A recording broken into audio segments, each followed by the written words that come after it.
Historically, three teachings have shaped Chinese religious culture: Confucianism, Taoism, and Buddhism.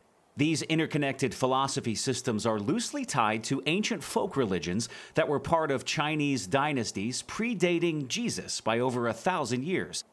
In the early 20th century, Chinese reformers started attacking all religions as superstitions.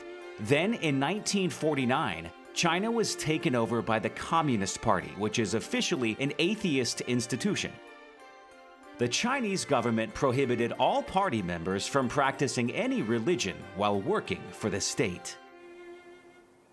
The Cultural Revolution followed, which forced all religions underground in China. Only recently, some religions have been formally recognized again, such as the traditional Chinese philosophies and state-approved Christianity.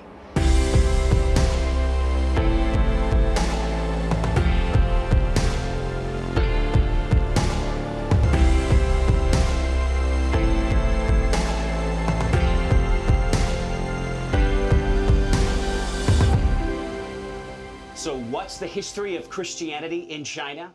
Well, early history tells us that Bartholomew was a missionary to Persia, and Thomas was a missionary to India. The generations that followed these courageous apostles took the gospel even further east and ultimately established churches along what became known as the Silk Road.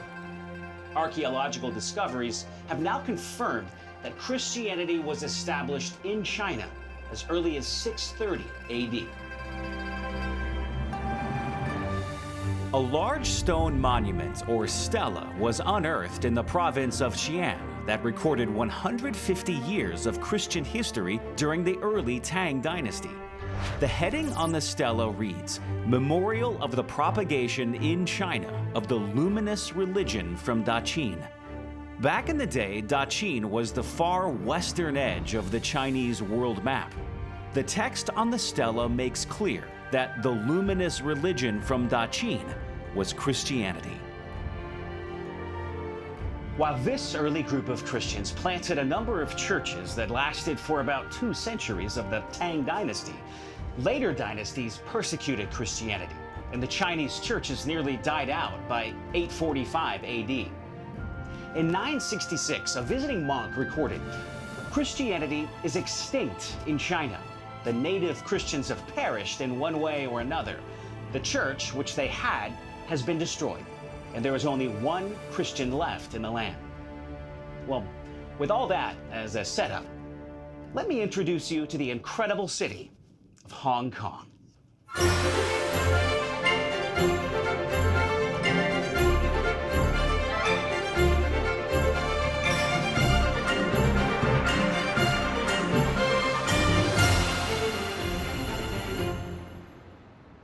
This is Victoria Peak, which offers tremendous views of Victoria Harbor and the skyscrapers of Hong Kong below. Known simply as the Peak by locals, it's the highest hill on Hong Kong Island at just over 1,800 feet. This is a great place to see the Victoria Harbor Gateway, formed by Hong Kong's 2 tallest buildings at the mouth of the waterway. 2 International Finance Center on this side, and the International Commerce Center on the other side. Hong Kong is a special administrative region of China, a SAR for short.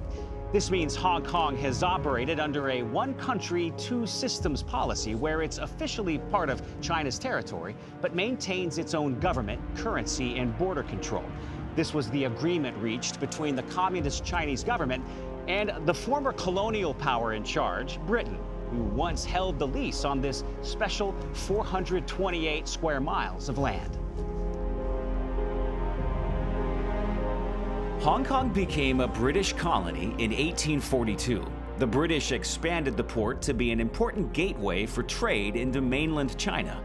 In 1898, Britain further extended Hong Kong and received a 99-year lease on the entire territory. Over time, the British turned Hong Kong into one of the richest financial centers in the world, known as one of the 4 tigers of Asia, along with Singapore, Taiwan, and South Korea. But in 1997, the 99-year lease expired, and Britain returned Hong Kong to China under a negotiated deal with the Communist Party that allows Hong Kong to have a high degree of freedom. Unfortunately, since 1997, the Chinese government has worked hard to renege on that agreement by limiting self-rule and democracy wherever possible. In recent years, the citizens of Hong Kong have pushed back.